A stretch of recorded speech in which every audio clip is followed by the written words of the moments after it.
Hello friends, Ram net JRF channel में आपका स्वागत है। इस चैनल पर हम NTA नेट पेपर 1 और पेपर 2 दोनों की तैयारी करवाते हैं, वो भी एक सिस्टेमेटिक तरीके से। पेपर 2 है हमारा हिंदी साहित्य। तो आज फ्रेंड्स इस वीडियो में हम डिस्कस करेंगे जो हमारी हिंदी साहित्य की महत्वपूर्ण बुक है, हिंदी साहित्य का इतिहास बाय रामचंद्र शुक्ल। आज उसको हम डिस्कस करेंगे। ये हमारी क्लास 6 है। इससे पहले मैंने 5 क्लास अपलोड कर दी हैं। अगर आपने वो नहीं देखी हैं तो आप उन्हें भी देख लें। तो जो भी स्टूडेंट्स किसी भी एग्ज़ाम की तैयारी कर रहे हैं हिंदी साहित्य से, जैसे net JRF, HPSC, RPSC, PGT, TGT, HTET, assistant professor and other competitive exam, तो सभी के लिए ये क्लास बहुत ही महत्वपूर्ण है। मैं जो हिंदी साहित्य का इतिहास बाय रामचंद्र शुक्ल है, इसको हैंड रिटन्स नोट्स के साथ आपको करवा रही हूँ, जिससे आपको बहुत फ़ायदा होगा।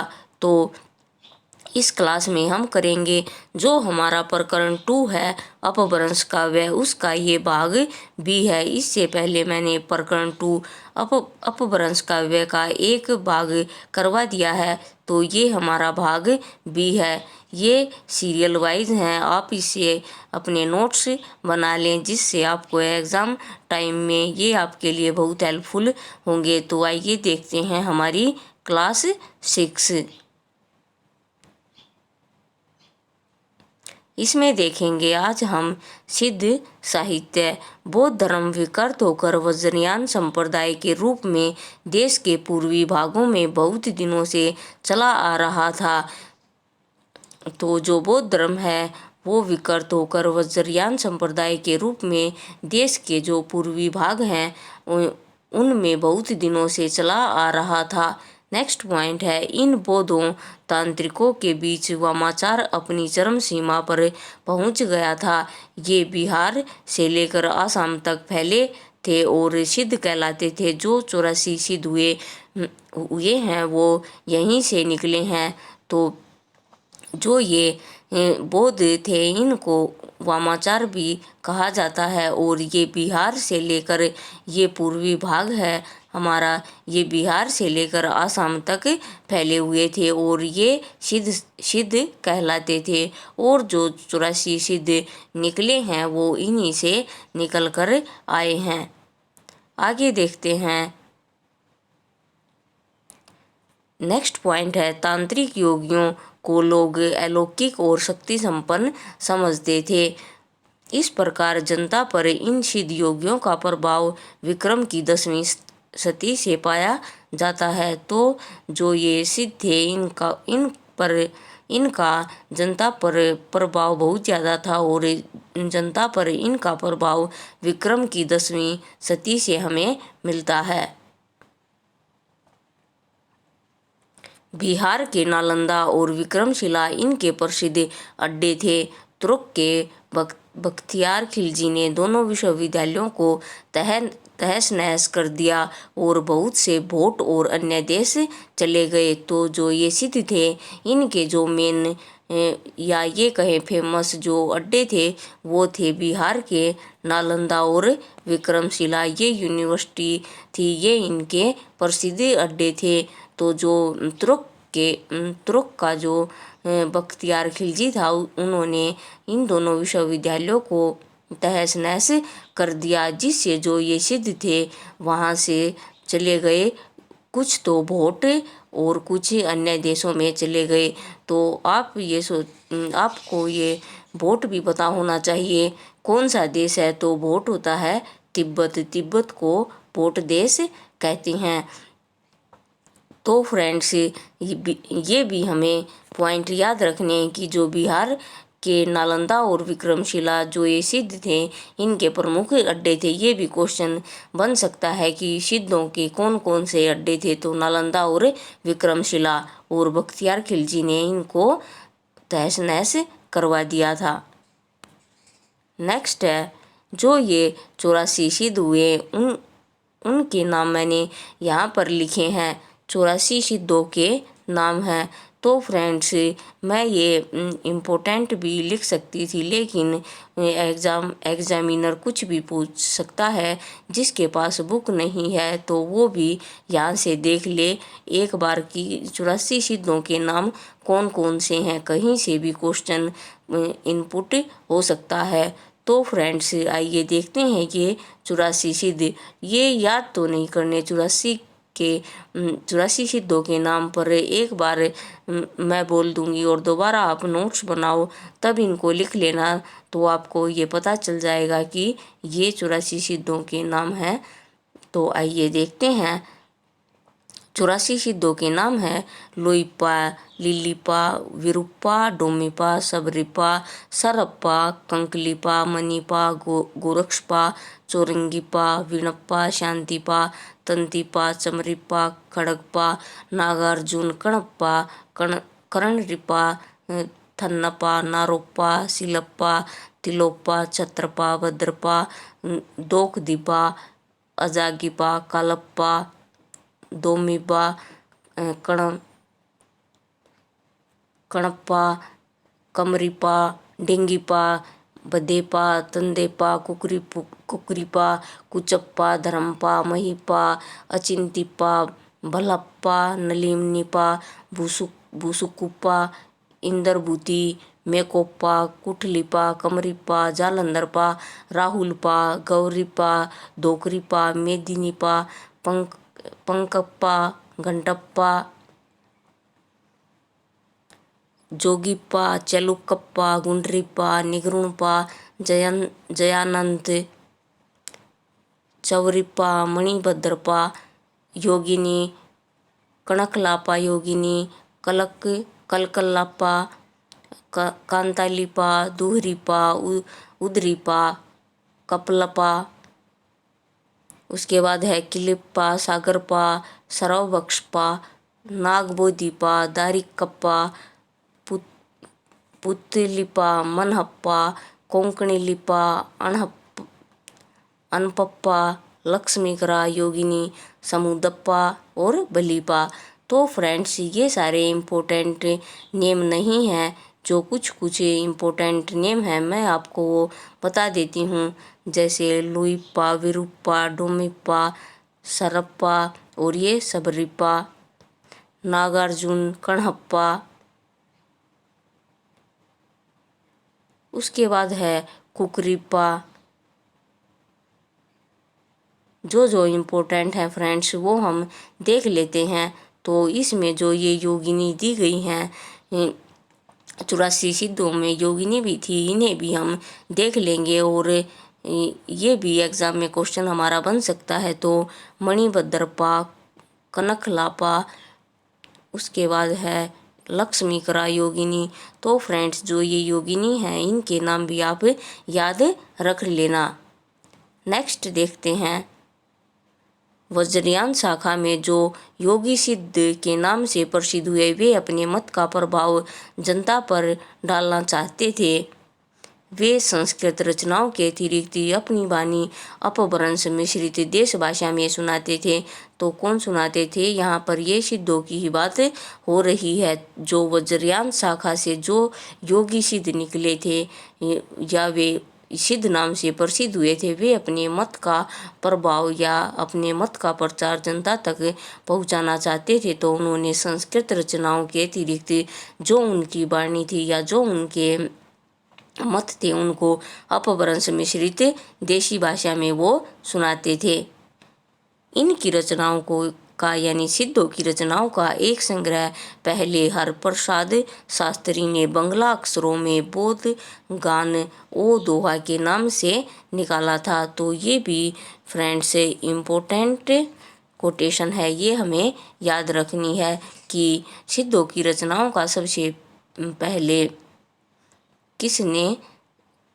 किसने किस नाम से निकाला। तो हरप्रसाद शास्त्री ने बांग्ला अक्षरों में, और किन अक्षरों में? बांग्ला अक्षरों में बोधगान ओ दोहा के नाम से निकाला था। आगे देखते हैं, राहुल सांकृत्यायन जी भोट देश में जाकर सिद्धों की रचनाएं लाए थे। तो जो ये बिहार में जो नालंदा और बिहार में नालंदा और विक्रमशिला जो विश्वविद्यालय थे वो बख्तियार खिलजी ने जला दिए थे, उनको तहस नहस कर दिया था। तो इससे जो सिद्ध थे वो भोट देश चले गए थे। तो उनकी रचनाएं जो वहाँ भोट देश थी, राहुल सांकृत्यायन जी वहाँ जाकर उन सिद्धों की रचनाएं लेकर आए थे। भोट देश यानी तिब्बत देश, ये भी हमें याद रखना है। क्वेश्चन पूछ लेता है एग्जामिनर कई बार कि किन की रचनाओं को राहुल सांकृत्यायन जी भोट देश से लेकर आए थे। तो हमें याद रखना है किसकी, सिद्धों की रचनाएं लेकर आए थे। नेक्स्ट पॉइंट है हमारा, सिद्धों में सबसे पुराने श्रेय सरोजवज्र हैं, जिनका काल डॉक्टर विनयतोष भट्टाचार्य ने विक्रम संवत 690 बताया है। इनकी रचना के कुछ नमूने इस प्रकार हैं। श्रेय यानी सरहप्पा,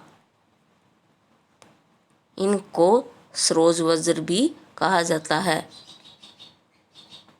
तो इसमें इनके जो कुछ नमूने हैं वे इस प्रकार हैं, आइए देखते हैं। अंत साधना पर जोर देते और पंडितों को फटकार लगाते हुए सरहप्पा कहते हैं, पंडिये सहल सत बखाणिये देही रुदर बसंत न जाइवे अमणा गमन न तेन विखंडिये तोवी निर्लजिये बनिए हूँ पंडिये। तो इसका जो इस दोहे का अर्थ है कि पंडित सकल तत्वों की व्याख्या करता है, परंतु वह यह नहीं जानता कि बुद्ध तत्व यानी ज्ञान जो शरीर में रहता है वह पंडित जीवन मरण से मुक्ति पाने में असमर्थ है, फिर भी वह निर्लज अपने को पंडित कहता है। तो सरहप्पा ने पंडितों पर फटकार लगाते हुए यह दोहा कहा है। तो ये सरहप्पा का दोहा है। नेक्स्ट है, ये सरहप्पा के ही सभी दोहे दिए हैं। जो भी मेन है वो, जही मन पवन न संचरिये रवि शशि नाही पवेश तही बट चित बीसमास करूं सरहे कहिए उवेश। तो इसमें सरहप्पा कहते हैं कि जही अर्थात जिस मन में पवन संचरित नहीं होती और जहाँ रवि तथा शशि भी प्रवेश नहीं पा सकते, वहाँ बैठकर अपने चित्त को विश्राम देना चाहिए। आगे देखते हैं, ये भी इम्पोर्टेंट है। घोर अंधारे चंदमणि उज्जौ करी परम महासुख एकु कणे दुरी अशेष हरि। आगे है, जीवंत है जो नऊ जरी सो अजरामर हुई गुरु उप ऐसे विमलमयी सो पर धरना कोई। तो फ्रेंड्स ये भी आप नोट कर लेना, ये भी जो दोहे हैं इम्पोर्टेंट है। एग्जामिनर ये लाइन देकर पूछ सकता है कि ये किसकी पंक्तियां हैं।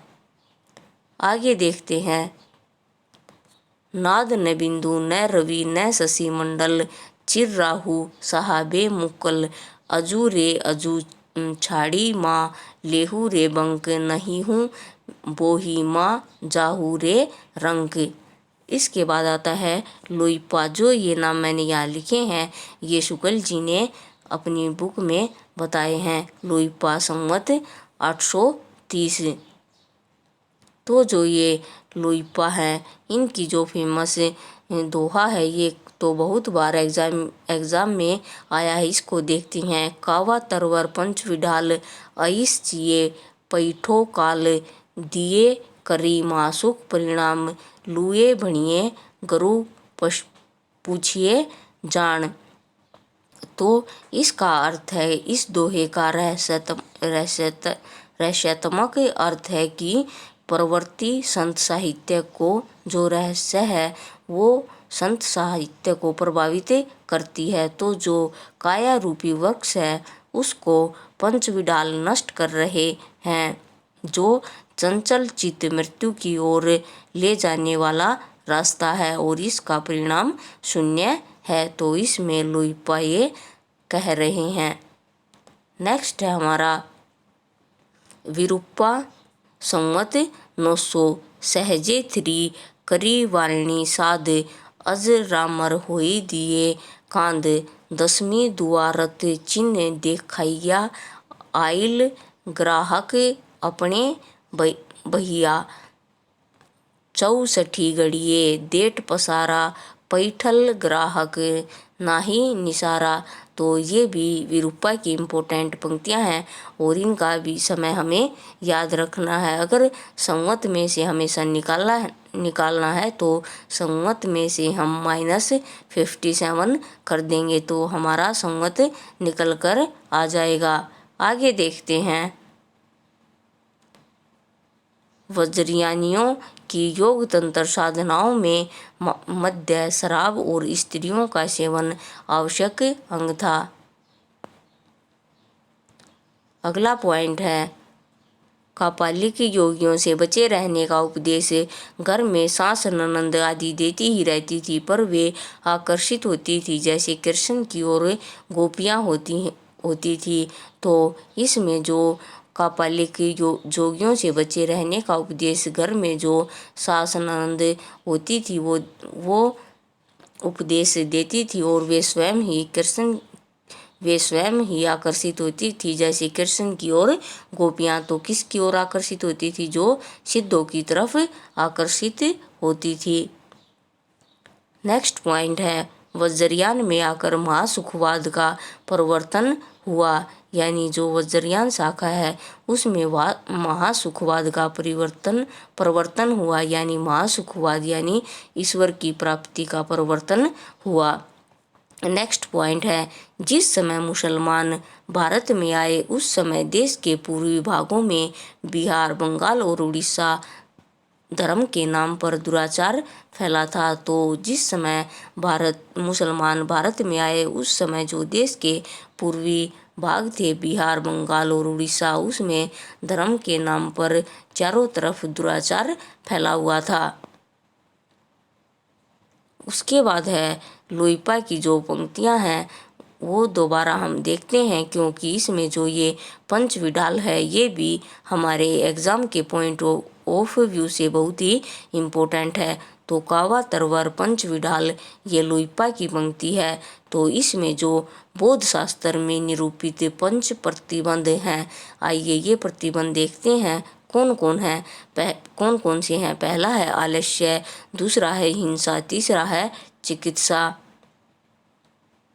और चौथा है मोह और पांचवा है काम। तो जो ये बौद्ध शास्त्र में 5 प्रतिबंध हैं, हमें यह भी पता होना चाहिए। अब की बार जो 2020 एग्ज़ाम हुआ था उसमें इससे क्वेश्चन आया था, ये इसमें दिए हुए थे और पूछा था इनमें से कौन सा नहीं है। या एग्जामिनर पूछ सकता है कि अलग अलग दे देगा और पूछेगा इनमें से कौन सा है जो पंचविडाल में आता है। तो ये भी हमें याद रखने हैं। जो ये विकार हैं इन्हीं की संख्या निर्गुण धारा के और संतों और हिंदी के सूफी कवियों ने ली। तो जो अगला पॉइंट है विकारों की यही 5 संख्या निर्गुण धारा के संतों और हिंदी के सूफी कवियों ने भी ली। तो जो निर्गुण धारा के संत हुए उन्होंने भी ये 5 जो विडाल हैं इनको प्रतिबंध बताया है और हिंदी के जो सूफी कवियों हैं उन्होंने भी इनको लिया है। नेक्स्ट पॉइंट है हमारा हिंदू शास्त्र में इन विकारों की संख्या 6 है। आगे देखते हैं गंगा जमुना माजे बहिर रे नाई। तो इसमें दिया गया है इला पिंगला के बीच जो सुषुम्ना नाड़ी के शून्य देश की ओर यात्रा। इसी से वे अपनी वाणियों की भाषा को संध्या भाषा कहते हैं। कौन कहते हैं? सिद्ध। तो ये भी क्वेश्चन कई बार आया है कि सिद्धों की भाषा वाणियों की भाषा कौन सी है? तो संध्या भाषा है। तो सिद्धों की जो भाषा है वो संध्या भाषा कहलाती है। ये भी हमें याद रखना है। आगे देखते हैं वज्रयान में महासुख की दशा बतलाई गई है जिसमें साधक शून्य में इस प्रकार विलीन हो जाता है जिस प्रकार नमक में पानी। आगे देखते हैं कणप्पा संवत 900, इसका भी जो ये इम्पोर्टेंट दोहा है उसे देख लेते हैं। जिमी नोण बिली जइए पानी यही तिमी गरणी लई चित। तो फ्रेंड्स ये दोहा भी हमारे लिए इम्पोर्टेंट है, ये भी हमें याद रखना है। नेक्स्ट हमारा पॉइंट है कैसा ही शुद्ध और सात्विक धर्म हो, गुह और रहस्य के प्रवेश से विकृत होकर पाखंडपूर्ण हो जाता है। वज्रयान इसका प्रमाण है। तो फ्रेंड्स आज हमने जो इस वीडियो में सिद्ध साहित्य कंप्लीट कर लिया। इसमें जो मेन कोटेशन या जो मेन दोहे थे वो सब मैंने इस वीडियो में कवर कर लिए। आगे जो नेक्स्ट वीडियो होगी उसमें हम नाथ साहित्य पढ़ेंगे। जो ये फ्रेंड्स प्रकरण 2 का अपभ्रंश काव्य है ये थोड़ा लंबा हो जाएगा, तो कल हम पढ़ेंगे नाथ साहित्य। तो फ्रेंड्स ये जो मैंने नोट्स आपको दिए हैं और ये करवाए हैं ये बहुत ही इम्पोर्टेंट हैं, एग्ज़ाम की दृष्टि से ये बहुत ही इम्पोर्टेंट हैं। आप इनको अपनी एक नोटबुक में नोट करते जाएं। जैसे मैंने 6 पहले 5 क्लास अपलोड करी हैं और ये 6 क्लास है, तो आप इन सभी क्लासों को देखकर आप अपने नोट्स बना लें, जिससे आपको एग्ज़ाम टाइम में बहुत ही फ़ायदा होगा। तो फ्रेंड्स आज के लिए इस वीडियो में इतना ही। मिलते हैं नेक्स्ट वीडियो में और इम्पोर्टेंट और इंटरेस्टिंग शुक्ल जी की बुक के साथ। तो फ्रेंड्स इस चैनल को सब्सक्राइब करें, वीडियो को लाइक करें और इस चैनल को ज़्यादा से ज़्यादा शेयर करें। जो भी फ्रेंड्स नेट JRF की तैयारी कर रहे हैं, जिनका पेपर 2 है और जो पेपर 1 हिंदी मीडियम से कर रहे हैं, उनको ज़्यादा से ज़्यादा लाभ मिले, क्योंकि इस चैनल पर तैयारी एक सिस्टमेटिक तरीके से होती है और आगे मैं इसी तरह से आपकी तैयारी करवाऊंगी। और जल्दी ही हम शुक्ल जी की बुक को फिनिश करके अपनी नेक्स्ट यूनिट स्टार्ट करेंगे। तो फ्रेंड्स आज के लिए इतना ही। तब तक के लिए फ्रेंड्स खुश रहिए और अपने जीवन में आगे बढ़ते रहिए। Thank you.